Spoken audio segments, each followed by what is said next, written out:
नमस्कार दोस्तों, स्वागत है आपका मुक्ति ज्ञान चैनल पर। पिछले वीडियो में हमने सतोगुण के बारे में जाना, जो शांति और संतुलन लाता है।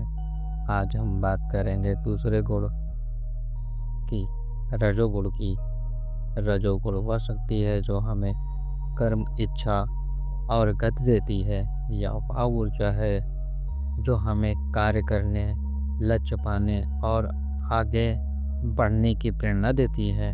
भगवद गीता में कहा गया है, रजोगुण इच्छा और आसक्ति से उत्पन्न होता है। रजोगुण के बिना जीवन में कोई क्रिया नहीं होती, परंतु जब यही रजस बढ़ जाता है तब मन बेचैन, इच्छाओं से भरा और अशांत हो जाता है।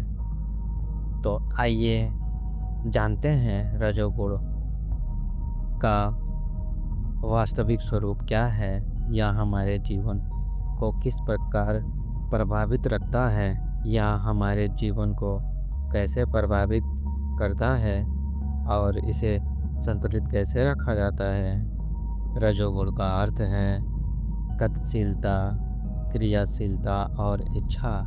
यह सतों की शांति और तमस की जड़ता के बीच की वह स्थिति है जो हमें कार्य के लिए प्रेरित करती है।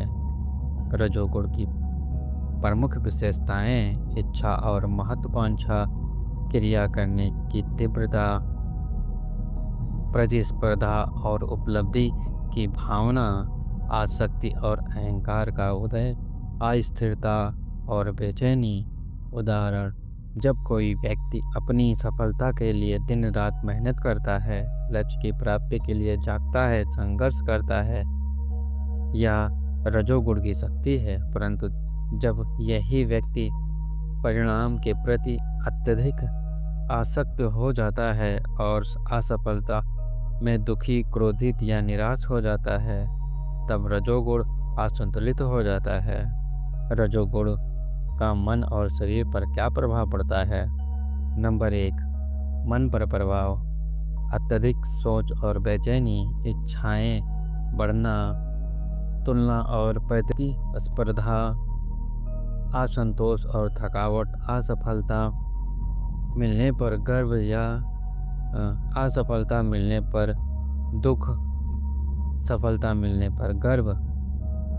शरीर पर क्या प्रभाव पड़ता है? चलिए आइए जानते हैं रजोगुण का शरीर पर क्या प्रभाव पड़ता है। नींद कम होना, तनाव और थकान, पाचन गड़बड़ होना, ऊर्जा का असंतुलन, शरीर में गर्मी और चिड़चिड़ापन।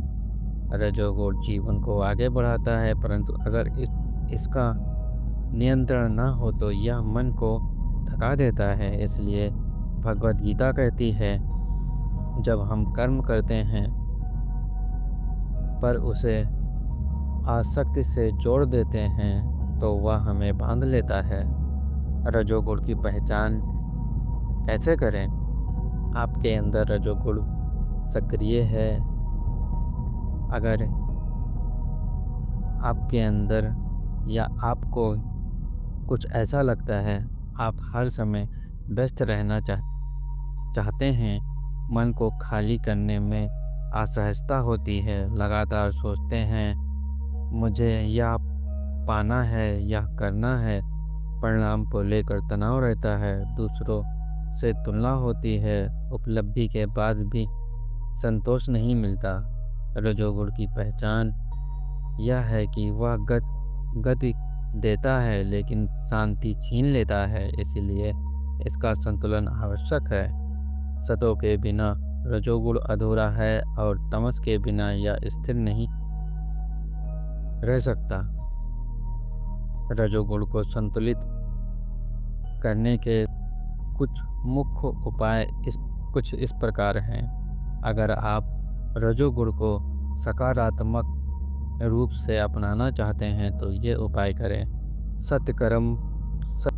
सत्य कार्य में ऊर्जा लगाएं। अपनी कार्यशीलता को सेवा, योग, साधना और ध्यान में लगाएं।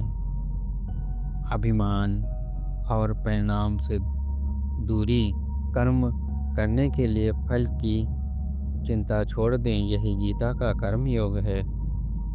सात्विक आहार और दिनचर्या, भारी तले भुने अत्यधिक मसालेदार भोजन से बचें। सुबह जल्दी उठें और ध्यान करें।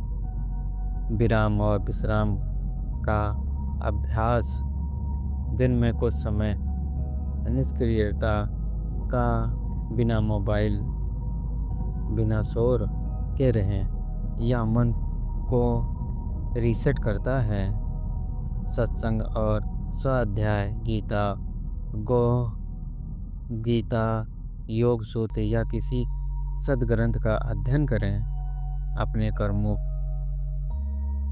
की शुद्धता पर ध्यान दें, न कि केवल परिणाम पर।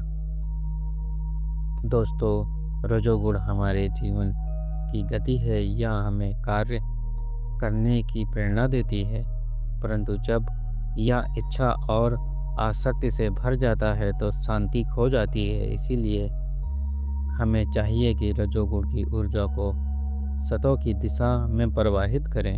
गीता में कहा गया है,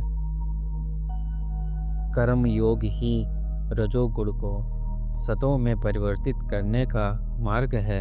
यदि आप चाहते हैं तो अगली वीडियो में हम तमोगुण, अज्ञान और आलस का आवरण पर चर्चा करेंगे। कमेंट करके बताओ। अगर आपको यह वीडियो ज्ञानवर्धक लगा तो लाइक करें, शेयर करें और मुक्ति ज्ञान चैनल को सब्सक्राइब करना न भूलें। ओम शांति। जय सनातन।